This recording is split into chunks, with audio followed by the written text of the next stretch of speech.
রাজধানীর আশুলিয়া থানার হত্যা চেষ্টা মামলায় সাবেক স্বরাষ্ট্রমন্ত্রী আসাদুজ্জামান খান কামালের ছেলে সাফি মোসাদ্দেস খানের জ্যোতির 4 দিনের রিমান্ড মঞ্জুর করেছে আদালত। বিকেলে ঢাকার চিফ জুডিশিয়াল ম্যাজিস্ট্রেট সাইফুল ইসলামের আদালত এই আদেশ দেয়। এর আগে পুলিশ সাফিকে 7 দিনের রিমান্ডে নেওয়ার আবেদন করে। রাষ্ট্র ও আসামির পক্ষে শুনানি শেষে জ্যোতির 4 দিনের রিমান্ড মঞ্জুর করেন বিচারক।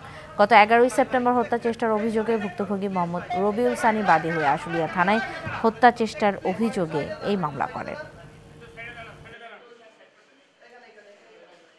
আশুলিয়া থানা একটি মামলায় আজকে এই স্বরাষ্ট্রমন্ত্রী আসাদুজ্জামান কামালের ছেলে সাফি মোহাম্মদ খান কামাল জ্যোতিকে পুলিশ এজাহার নামী আসামি বিদায় তাকে গ্রেপ্তার করে আজকে আদালতে উপস্থাপিত করা হয় এবং ঘটনাস্থলে থেকে তার নেতৃত্বে আওয়ামী সন্ত্রাসীরা ওই মিছিলে গুলি চালায়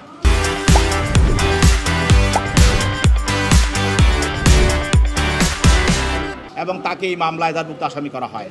যে একজন মন্ত্রীর ছেলে আর 2 জন বন্ধু থাকলে এই মামলায় সম্পৃক্ত হওয়া যায় না, যেটা সিআরপিসিতে স্পষ্ট লঙ্ঘন এবং হিউম্যান রাইটসের লঙ্ঘন এবং কনস্টিটিউশন লাইক করে না এবং মানবাধিকারও লঙ্ঘন, সেটা আমরা সাবমিশনে নিয়েছি।